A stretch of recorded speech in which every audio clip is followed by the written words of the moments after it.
Introduction to coordination compounds.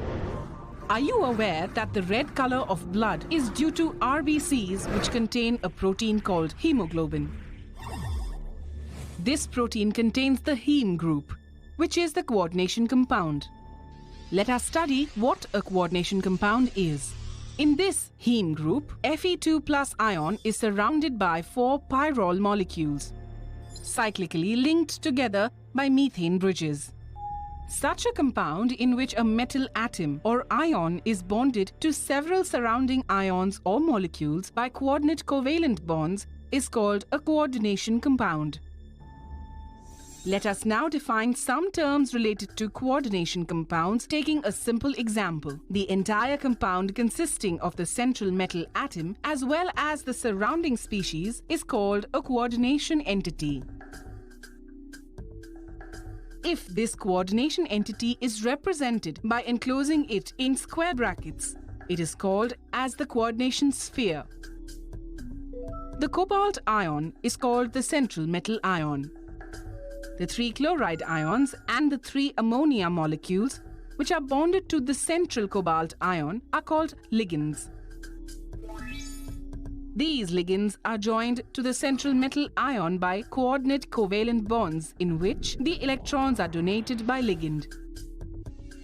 The atoms of the ligand, that is, chlorine and nitrogen, which donate electron pairs are called the donor atoms. The number of ligands to which the central metal atom or ion is directly bonded is called coordination number.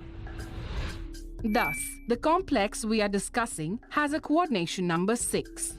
If we were to remove all the ligands attached to the central atom along with the electrons donated by them, the cobalt ion would be left with a residual charge of 3+.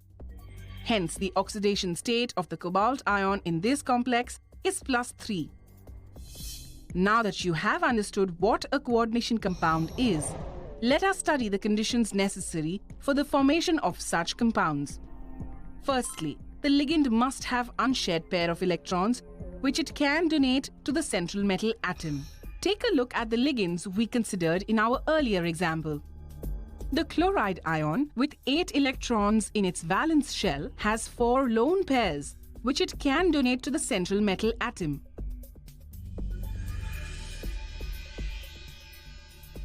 Similarly, the nitrogen atom of the ammonia molecule has 1 lone pair. Some other common ligands are the cyanide ion, hydroxide ion, acetate ion, and water molecule. Clearly, all of them have lone pairs of electrons. Secondly, the central metal atom or ion must have vacant orbitals to accommodate the electron pairs donated by the ligands. For example, the Fe2+ that we have considered in the above examples has vacant orbitals in the 3rd and 4th shells.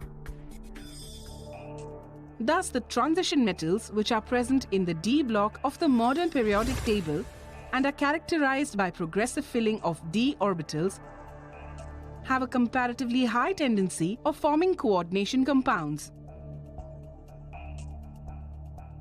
Although complexes of other metals like aluminium and magnesium are also known.